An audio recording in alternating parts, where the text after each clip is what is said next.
How can we make the world better? By making ourselves better. The Dr. Joe Show explores how you can make positive personal change by using his groundbreaking and highly effective I Am approach to understand who we are and why we do what we do. Your small changes can have big effects. Join us now for the Dr. Joe Show with Mark Stiles of Stiles Law and your host, Dr. Joe Schrand. Oh,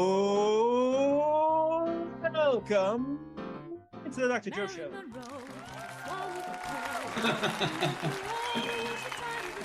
That was a unique and wonderful introduction. Need a new muffler.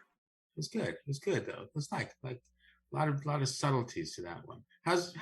By the way, folks, Mark Stiles is not here tonight. I just want to give a shout out, if it's okay, because it's his wife's birthday today. Happy birthday to you, Jules. All right, Tom, how's your week been?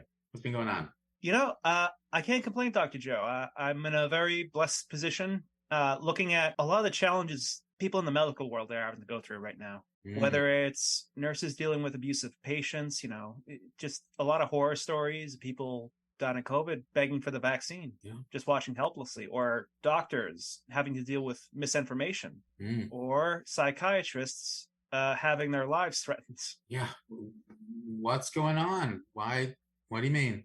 Well, this is going to be a story for another episode, but in short, and I've hinted at this for a while, I was sort of a jester for online extremists. And, I was just sitting there at the mouth of the pipeline like so many young men. And now I'm watching a lot of characters from that group, from that time, talking about how they want to line trans people against the wall. I and so many others feel a need to atone for that. Well, this is one of the places where you can do it. Remember, it's still an I Am. Just have to understand it. And I understand that Boston Children's Hospital had a bomb threat today. Earlier this week. And of course, that has huge ramifications, not just on the physical health, but on the mental health of folks in our field. With that, Tom, could you please introduce our guest for tonight? Absolutely, Dr. Joe. With more than 30 years of experience as a psychiatrist specializing in addiction psychiatry, he brings compassion, integrity, and administrative acumen to his understanding of physicians' challenges. He is a longtime MMS member and has also served on the PHS Clinical Advisory Committee for more than 20 years. Most recently, he was medical director for addictions at Cambridge Health Alliance. He is an assistant professor of psychiatry at Harvard Medical School and is board certified in both psychiatry and addiction psychiatry. Welcome to the Dr. Joe Show, Dr. Mark Albanese. Yeah, welcome, Dr. Albanese. Hey, thanks so much. I am so glad to have you here tonight. So tell me, what's been going on with you in your world? Fascinating stuff. So, thanks for the introduction, Tom. My role is as medical director of the Physician Health Services, which is a subsidiary of Mass Medical Society. And by the way, I always like to add the publishers of the world-renowned New England Journal of Medicine. So there we go. There you go. I got that plug in. And, our focus really is the health and well-being of the physicians of the Commonwealth, including physicians in training and medical students. It's an increasingly important. It's an increasingly important issue, the well-being, not just of physicians, but of healthcare providers in general. So I took this job about a year ago, a little over a year ago. Although I've been involved in physician health for really virtually my entire career. I've been on an advisory committee to the Physician Health Service, PHS for short. I also have treated physicians over the years and have guided physicians who were being monitored by the Physician Health Service, and I can talk a little bit about that as we get into this.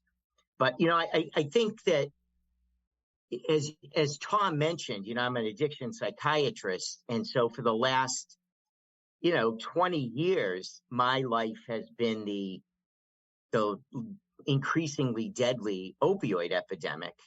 And for the last 2+ years, it's the even more lethal opioid epidemic within the context of the pandemic.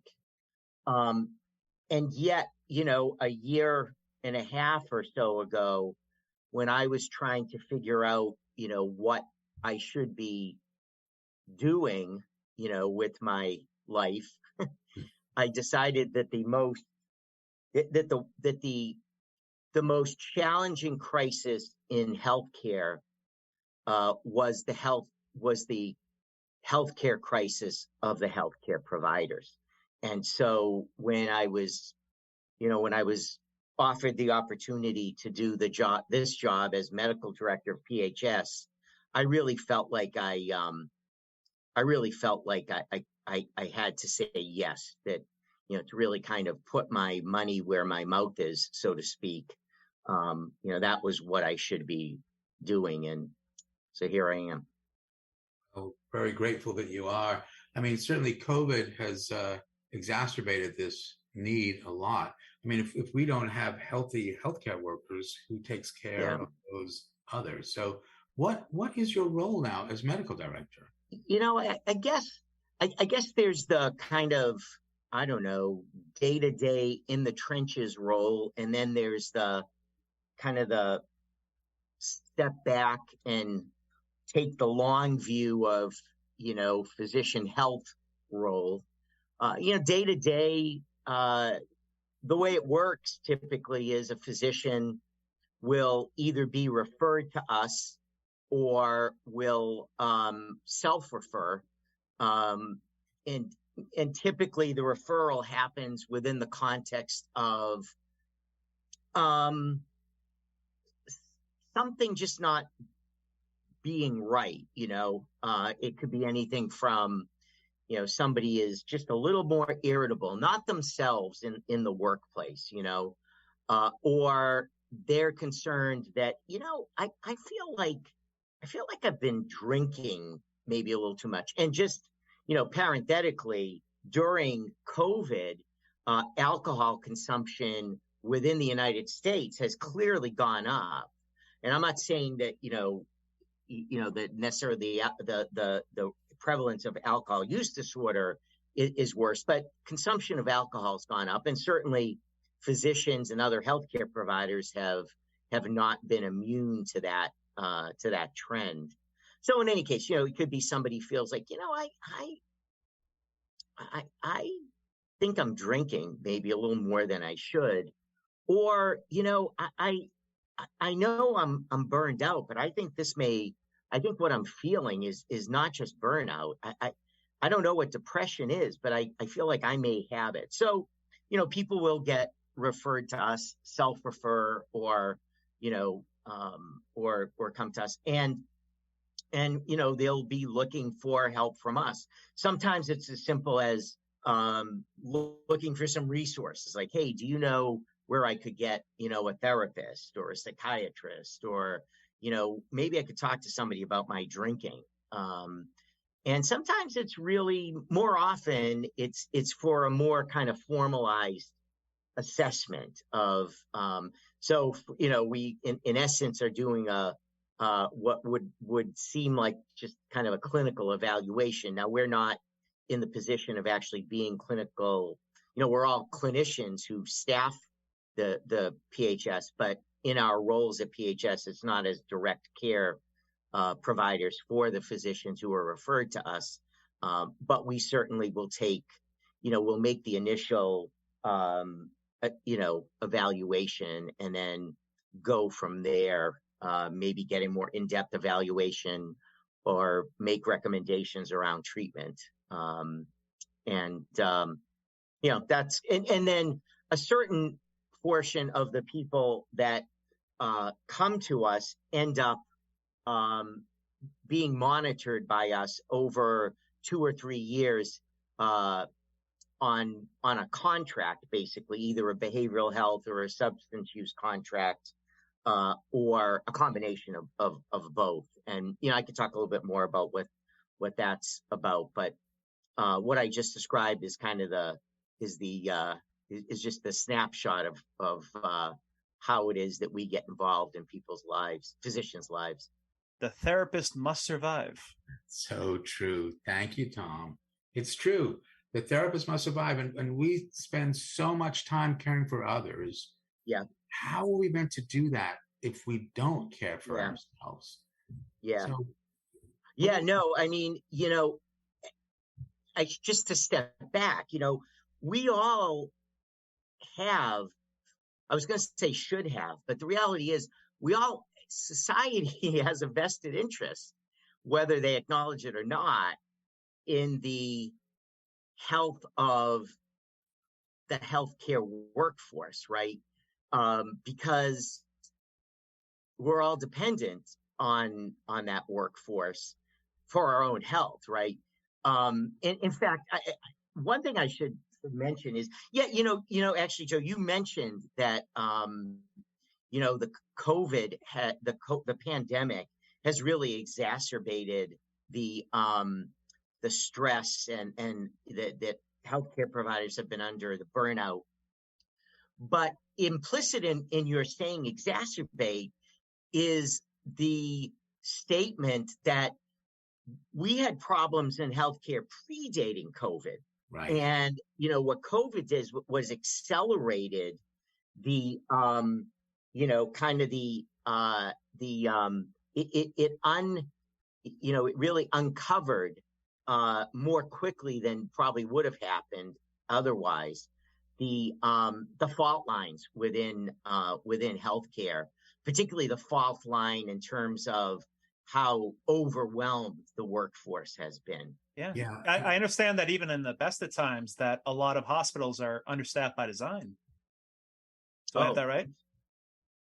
I don't know about the understaffing by design, but I can tell you that, having been, prior to coming to PHS, I was director of an outpatient psychiatry department, and we were, from the day I took that position to the day I transitioned to PHS, we never ran at full staff. And it wasn't because we didn't want to. I would have given my right arm to be at full staff, but there's just there's been issues. It was shortage of people looking to take these really challenging positions. And that, of course, perpetuates the stress right on the people who are there doing the caregiving, because there are so many people who need care. Yeah. I think your point is so well taken that COVID did exacerbate it because it was already there, but people didn't want to talk about it. Why did we not want to talk about this? Yeah. Well, I think it's a great question. I think first of all, we as healthcare providers, and I say healthcare providers because it's not just physicians, right? I mean, I happen to be medical director of the group whose mission is the health of physicians, but it's all healthcare providers. And as a group, we don't comfortably ask for help. And we're the ones who are supposed to be giving help. We don't typically ask for help. Joe, you grew up in the medical culture. I did. It's perceived as a sign of weakness to say, listen, time out. I need a break. I think the younger generation, have something to teach us about this, but still the culture is largely one of, or has been, because I've seen signs of hope of this changing a bit, but in general, we grew up in a culture where you didn't whine, you didn't complain. You were given positive reinforcement, if you just kind of, I still have this image when I was in internship of one of the senior residents, somebody had, I think he had inserted his own IV because he'd had some significant GI symptoms and was dehydrated. It's not really funny, but it's just, he was pushing his own, IV pole around. So we don't, so there's this culture, and then there's the stigma that goes along with asking for help, particularly, if you feel like your problem is a substance use disorder or a mental health condition. There's the stigma that, people experience just in society in general. And then there's the additional stigma if you're a physician and, have to answer either a credentialing question at a healthcare facility or a licensing question, on some licensing application. I'm happy to say, by the way, that in kudos to the Board of Registration in Massachusetts, because there's been language that's been added to the licensing and relicensing applications, so that if you're getting attention, particularly if you are getting attention through the physician health service, you don't have to acknowledge having a so-called impairing condition. So, and that's one of those signs of improvement that I've seen. Sorry, Joe. Well, no, not to cut you off, but that's a double-edged sword, because what is it saying? Is it saying we still tell you to keep it secret? We're not going to ask you about it. We still have to keep it secret. We're not. It shouldn't be a question at all. It shouldn't be affecting your licensure at all. Right. So it's subtle. It's subtle. There's a phrase in medicine: "Physician, heal thyself." Right. And I think that's been misinterpreted. That you don't ask for help. Yeah. You're meant to do yourself, just like that story you just said about the puts their own IV in. Yeah. So is this an opportunity for actually physicians to lead the way in mental health? Yeah, I think so. I think it's an opportunity for physicians to help lead the way, frankly, beyond even mental health, in terms of kind of healthcare reform, basically. Interestingly, the Surgeon General convened a task force on burnout, and a couple of months ago, I think it was in May, they published the report of that task force. And my favorite quote from that report, and it's funny, I never thought it would get to the point in my life where I would be quoting a report from the federal government, but there you go. It's well written. And my favorite quote, I've got it down: "We must shift burnout from a me problem to a we problem." And then they go on to basically look at every level of society, and basically they have a tick list of what these various levels need to do to address the burnout problem, starting with federal and state government, accrediting bodies, training programs, healthcare institutions. And as me being me, of course, I counted up the pages that they dedicated to, making these recommendations. And I think there's about, 34 pages of recommendations. Only 1.5 of those pages are about what the individual healthcare provider could do. And it's things like, what you would expect, balance in terms of diet and exercise. But one of the other points is advocating for the change that we think, we're the ones doing the work. we know what, or at least we have some ideas about what could improve. For example, I mean, it's kind of an easy target, but the electronic medical record, I don't know. I think there's actually survey data along these lines, but, my own experience is if you asked 100 physicians, if you could change like one thing in medicine, what would it be? I think almost 100 out of 100 would say, well, make the electronic record either go away or make it really work for me. So in any case, that's just one example. I don't mean to pick on, IT or the EMR, but what I like about the report is it really focuses on, because I think too often when you talk to physicians or other healthcare providers about self-care, what we can hear is, oh my God, we're doing something else wrong. We're not taking, bad Mark, he's not taking care of himself. It can be internalized in a way that's really self-critical. It can feel critical, which will then lead you to a greater silence. Right. Exactly.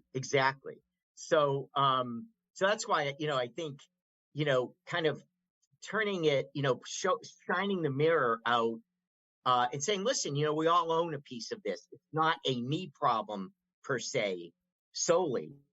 It's a we problem. And so in terms of, physicians taking the lead, I think I feel more empowered, to really kind of speak out for, what I think are changes that would really be substantially, that would make a substantial difference, because I think often the tendency is for other sectors of society to want to make changes that they think would be helpful, which, may be well intended, but isn't really what the healthcare providers are looking for in terms of health.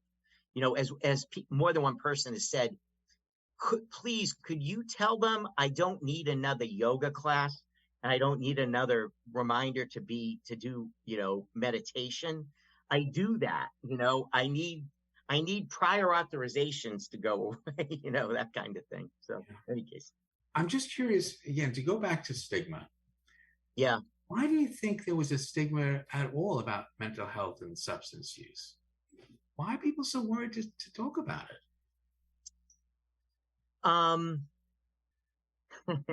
Yeah, it's a big question. Yeah, that is a huge question. I know let me rephrase. Yeah, I have some ideas about that. Okay. Yeah, no, please. Let's hear the ideas. I think that,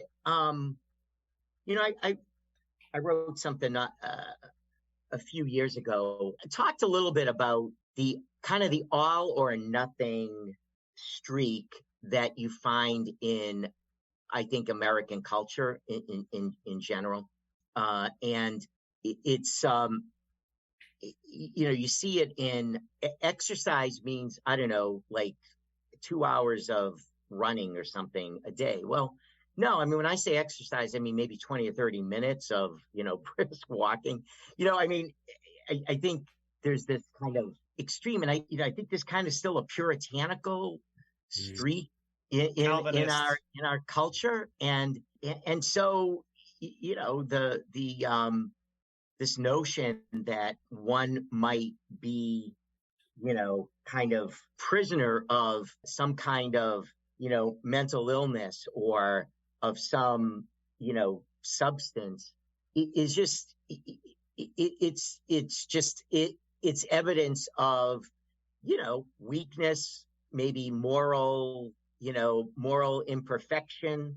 And, nobody ever says it that way. I mean, nobody in 2022 is going to say it that way, at least in the Northeast, but it's there, I mean, we've imbibed that thinking in a way, and it's deep in our, it's deep in the subconscious, I think. I've learned, I have kids, right? I have 6 of them, in fact. And the older ones are, have come into their own as professionals, and I see how they, conduct themselves. And when I was at the stage they're at, I didn't have the kind of balance that they have. So I think there's something that generation, has to teach those of us who are older in this business. Yeah. And again, that's what I'm also trying to do with the IM approach, is say, we don't have to like that this is the best we can do, but we need to understand it. We're influenced by the home domain, the social domain, the biological, but I think what we're really talking about here is the I see. Not just how do I see myself, but how do I think other people see me? And there's this real concern that if I am seen somehow as having a psychiatric condition or a substance use condition, somehow I'm less than. I am not as good. And one of my phrases, addiction is not about morality. It's about mortality. It's just the way the brain works. Yeah. But what the IM is trying to say is, you know what? Let's look again at this. As a matter of fact, the more you can look at yourself, the more you can understand who you are and why you do what you do, you can then make these changes. My colleague, Andreas Martin, said, one of the most important things to do is look at your own mental issues. Looking at your own mental issues, it's not self-centered, but it's necessary. Yeah. It's necessary, and he also said, unlike most medical professions, nephrology, cardiology, and psychiatry, Dr. Martin said, many of us have a stake in the game already. And that's why we've gone into this. Not every nephrologist has something wrong with their kidneys. Right. So what do you think about that? That we have this opportunity now, post-COVID, in the middle of COVID, to say mental health is something that we are all involved with. There's nothing wrong with it. Right. Well, and frankly, even predating COVID, again, as I mentioned, I was director of a pretty busy outpatient psychiatry service at Cambridge Health Alliance, and was there for almost 20 years, and Cambridge, like many systems, was kind of reinventing itself as an accountable care organization, as an ACO, and like many organizations, really kind of doing due diligence about trying to better understand the population that they served. And like so many healthcare organizations, I'm about to sneeze, but in any case, I think I'm okay. But in any case, while Mark sneezes, it's okay. Yeah, I'm okay. Look, but wait. This is a metaphor for it, Mark. Yeah, you're allowed to sneeze. Yeah. Okay. Thank you, Dr. Albanese over here. No, we couldn't have scripted that. No, Joe. we couldn't. It was perfect. So, you look at the data about your patient population and you find, hey, what's kind of interesting is the patients who tend to use more expensive services are people who have co-occurring mental health and addiction problems. Right. So, all of a sudden there was closer attention being paid to providing those kinds of services to the population. So, it's funny. I said, the younger people won't get this analogy, Joe. You'll understand it. But I used to refer to myself as the Maytag repairman. Nobody ever called me because nobody ever was looking for help for addictions. They couldn't even find where my office was, I would jokingly say. But then, when it became clear that addictions and mental health issues were really driving utilization of services, people became very interested in what what I was doing, what my service was doing, that kind of thing. So I think that I think there is more of an appreciation for the importance of mental health, but we certainly have a ways to go. Like you've said, it shouldn't be that. So for example, one of the things I'm very careful to tell physicians when they come talk to me for the first time at PHS is we are confidential, peer review protected. We will not disclose anything to anybody. You might want to give us consent to talk to other people. We might request that consent, but we'll talk to nobody without your consent. And, that's, obviously respecting somebody's confidentiality. But, I think what it underscores is that these are sensitive / stigmatizing kinds of issues. So you need to give that reassurance. Won't we all welcome the day when, looking for, help for depression is no more loaded than looking for help for, acne or something like that. So you're right. There are still those kind of subtle or not so subtle, issues we have to deal with in terms of obstacles to people pursuing health, because you don't want to be known as the doctor who's struggled with alcohol, for example. I have great respect for Alcoholics Anonymous and Narcotics Anonymous and the help that they give people. I'm just waiting for the day that they take away the word anonymous. Yeah. Yeah. Because it's still, without meaning to, it says you better not let people know about this, and that is really something that we work on.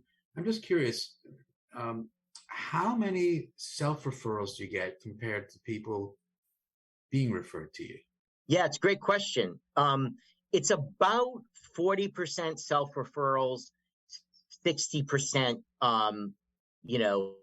somebody else, like the, chief of service, program director, dean, spouse, colleague.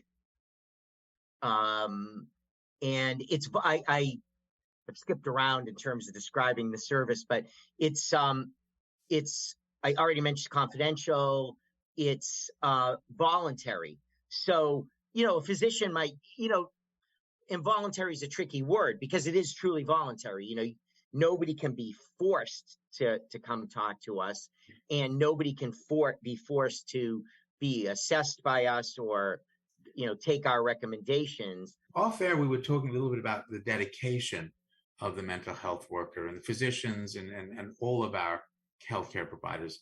Mark, what were you saying about that, about the dedication? Yeah, what I was saying is that, what I see over and over again, not just the people who are referred to us at Physician Health Service, although it's true of that population as well, but just among colleagues, is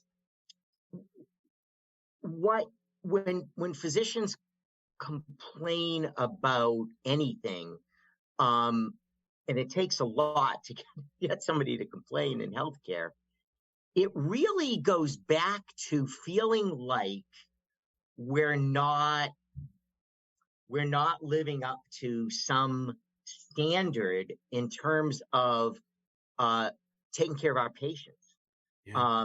And what I was saying is that so much of what causes us kind of psychic pain and what contributes to that feeling of burnout is,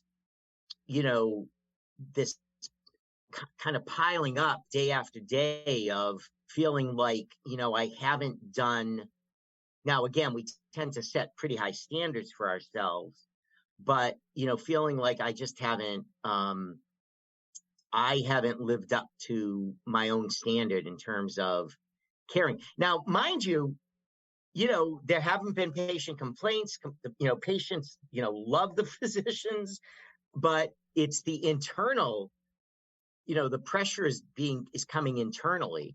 So, it's not physicians complaining about, I'm not making enough. It's not about that kind of.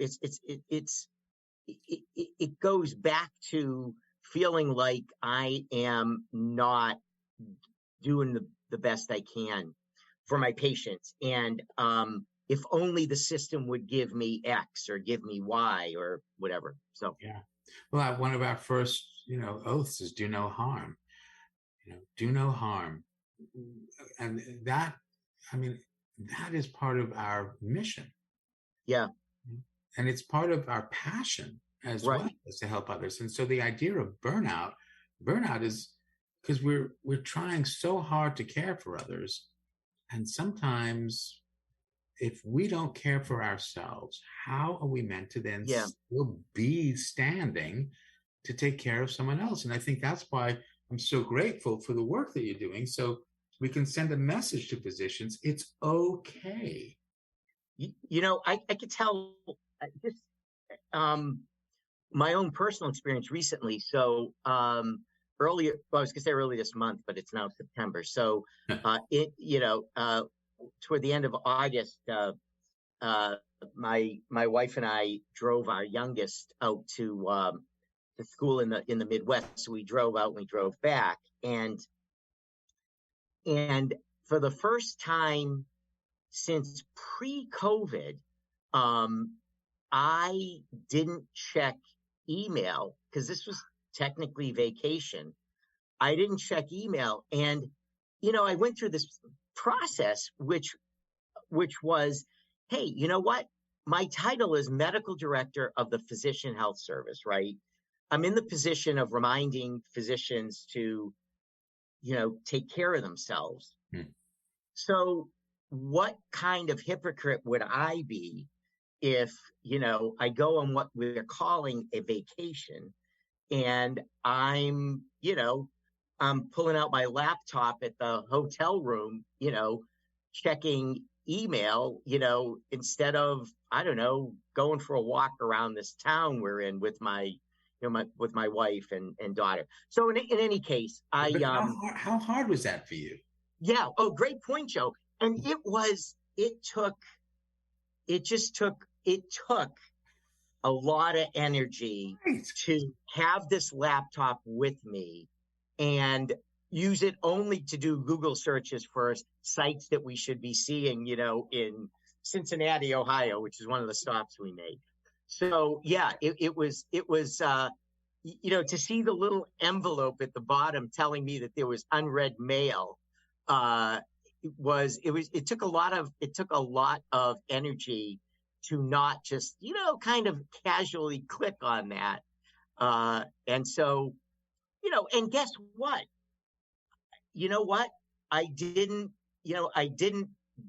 I wasn't suffocated by the pile of emails awaiting me when I got back. So I can tell you that you can survive such an adventure.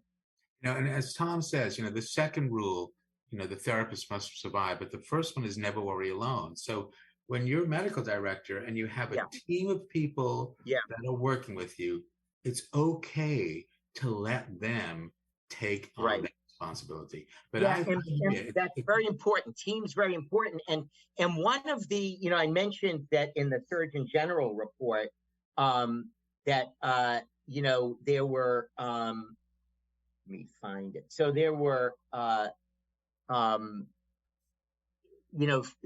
several, just a few interventions, suggestions, recommendations for what individual healthcare providers could do. One of those 5 was stay connected. So do whatever you can to stay connected to your colleagues. Check in, ask them to check in with you. I had an interesting. I was doing this. By nature I do that anyway. So one of my, friends that I kind of supervised this psychiatrist when he was in training, and then we've stayed very close friends. And I was thinking about him one day, and I just texted and said, how have you been? And he said, fine, kids are okay. He said, I'm just reading because I wrote down his quote. I'm overworked yet feeling like I'm not doing enough. And I replied to him, and I won't say exactly what I said because some of it I shouldn't be saying on the radio. But I basically made it clear that he was not the only person on this text between the two of us who was feeling that way. And he said, I'm glad it's not just me feeling that way. And, think about that. Really, physicians tend to be, a little more intelligent than the average bear for the most part. And, smart guy, really smart. But you could fall into this thinking that you're the only one who's feeling this. And there's something wrong with you that, geez, you can't keep up. So that's why connecting is important, because then you realize, hey, it's not just me. And hey, you know what? I think we need to advocate for some change in certain sectors. So staying connected is really important. I can't tell you how blessed I feel to have the multidisciplinary team that I have at PHS, as I did when I was at Cambridge Health Alliance, both in the addiction service and in the general outpatient. As you know, Joe, there are days that the only thing that gets you out of bed and to work is your, because your colleagues are there, and you just, they mean so much to you and to the work that you do. So, and that's really part of the training that we have. That is part of the cultures. We are really helping each other help others. Right. And yet, here's the mental health. So, with that in mind, the IM approach, as has 4 domains: your home domain, the social domain, the biological, and the IC, how I see myself, how I think other people see me. Because the 4 domains interconnect, a small change in any domain can have a big effect. You don't need to change everything. Dr. Albanese, what small change can you recommend to our listeners, given the topic we're talking about tonight? Yeah, there are a gazillion of these, but the one that comes immediately to mind, and I'll go with that one, is kindness. Just be a little kind to yourself, and be a little kind to those around you. It'll get paid back. So it sounds almost, I don't know, something from a greeting card, right? But it's still true. Treat yourself a little more kindly, and treat the people just, in your cliffhanger. Treat the people in your. So I'm going to sort of go and finish your immediate surroundings a little more better if you do that. I love how it does that. It just picks up right where left. Picks right up where somebody left off.